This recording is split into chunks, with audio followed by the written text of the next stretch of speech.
All right, welcome back to the KnivesFAST channel, guys. Say hello to Ren and Stimpy and Powder Toast Man, Log TV and Choo Choo, and let's get started with today's video. Time to review another Arcform knife from the Lefty Pass Around group. Thank you, Arcform, for sending this along, guys. Definitely check out the KnivesFAST channel, like, comment, subscribe, hit that notification bell, and also check me out over on the gram. But we are going to review this knife from Arcform. Only the second Arcform knife I've ever had. The first one in for review, I should say. The first one, and there's no label on here, but the first one was the Saber I just reviewed, and now this is the Theory.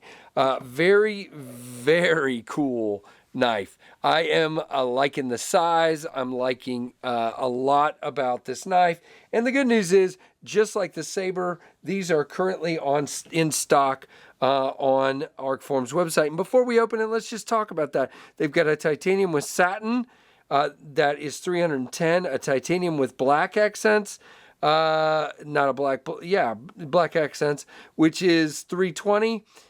Then there is a black DLC with dark tie accents, which is this one for $340, and a black DLC with bronze accents for $350. So we're going to talk about this one, of course, and they all appear to be available, which is really stinking cool. Now, my only kind of, not even negative, but my only kind of negative comment about this knife is closed. It sticks up a little more out of the handle than I would like. But when you look at the blade shape, you get it. You know, it's a thinner handle, and so it sticks up a little bit, but it's not a big deal. Now, you do have flat-sided scales, so a little contouring might have been cool too, but it's good. You've got, and that keeps it thinner too when you do the flat sides like this. Now, you have very minimal screws here. You just have, and it looks like, I am not sure, guys. I've tried to figure out if this clip is milled down into the scale. If not, it might be reversible, but I think it is because it's not moving at all. So there's either a pin, you can see kind of where it rounds out there, if there's a pin that's going down in the scale to keep it from moving. Either way, I don't think it's reversible, okay? Now, you do have the hardware, the pivot hardware is, tooled on both sides. And then you have a lock bar insert and looks like an over travel stop as well. It is a frame lock with your lock milling right there. This clip is really good in and out of the pocket and retention wise, not a tapper. Just try it back in the pocket one more time. Yeah, it's fine. You do have about that much sticking out of the pocket with the shape of the end of that handle. That makes sense. And again, we are chamfered off a little bit. You do have a crowned kind of backspacer with silver accents on the, kind of bead blasted silver titanium or gray titanium there.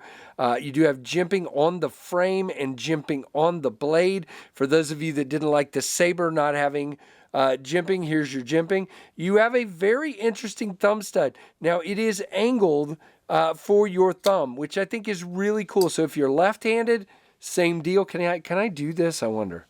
Nope, I can't. I am not left-handed. Let's try it. I can't do it. But anyway, don't base that on me, guys. But very cool, and I can easily middle finger flick it off the back thumb studs. D10 is good, not shaking out of there. As far as action, I mean, really good. Really, really good. Now, you got to get past that when you're dropping it. It's not a problem, but you saw there, I kind of hooked up on the detent right there. Not bad at all, and you can get past it pretty easily, and you see the action just wants to drop. Very nice. I don't seem to have a lot of issues with the frame lock, if you know what I mean there, like pushing on it. Good access to the lock bar. I love it. Chamfer, but no stupid jimping. I know. Okay, so you have really good four-finger grip, and you're kind of locked in by, again, it's swelling out here at the end and having a little place for your finger to go. Not really a place to choke up because you're going to get on the corner of that blade. In my opinion, you do have a decent choil here to get sharpening relief. Wow. Cannot talk. You do have the Arcform on the blade, which is interesting because the saber was so clean. And you have Arcform written here. You have M390 here, and that's that. Now, guys, one thing to talk about here, if you're cutting, that thumb stud is in the cutting path. You know, to each their own. It doesn't seem, if we're just going to cut here, I got too big of a piece of cardboard. Now, I'm not on that. Let's just get, no, I'm behind it. You saw there, it came into play. It's not really a, there we go, see it?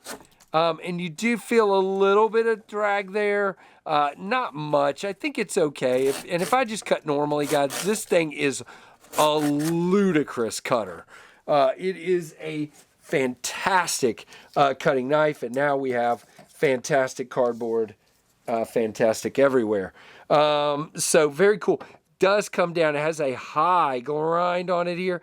Comes down. But by the way, just be aware of the thumb studs in the cutting path. It does come down very thin. We'll talk about, matter of fact, let's go ahead and do that. Let's talk about the stock and all the things here.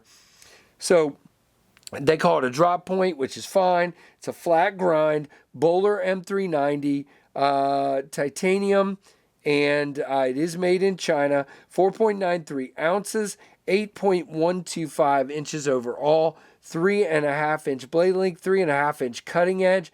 The handle is 4.6. Again, plenty of room. 0.14 on the thickness, so it's thicker, but you can see we do taper towards the tip. There, as you can see, and we do have a very tall flat grind, which gives you just a great cut.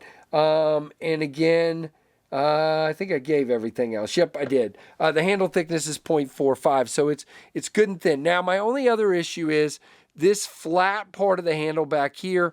I wish the chamfer was a little more. When you bear down on that thicker part of the handle, it feels flat right here. You definitely feel that in your grip. It's not bad. If you relax your hand and don't bear down really hard, it's fine, but I just wanted you guys to know you do feel that right there. I mean, what a cool knife. By the way, your lockup is about 35 or so. You are dead center, completely dead center. Now, as far as lockup, no blade play, no lock rock. Solid as solid can possibly be. Now, guys, this is going to be still a little bit smaller than the Rat 1. It's pretty close. It's pretty close. Maybe slightly smaller, and we're going to be way bigger than the Rat 2. Very cool. Good to see. Just a fantastic knife. Now, it gives you Strider vibes. There's even some ProTech in there.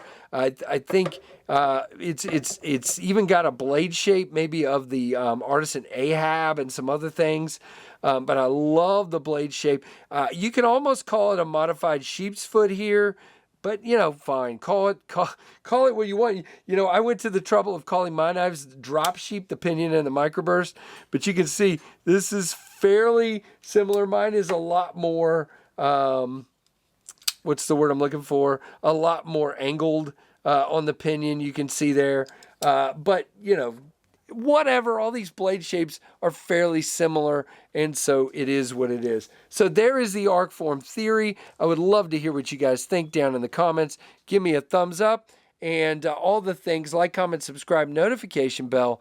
Thank you so much for your support and for watching the KnivesFAST channel.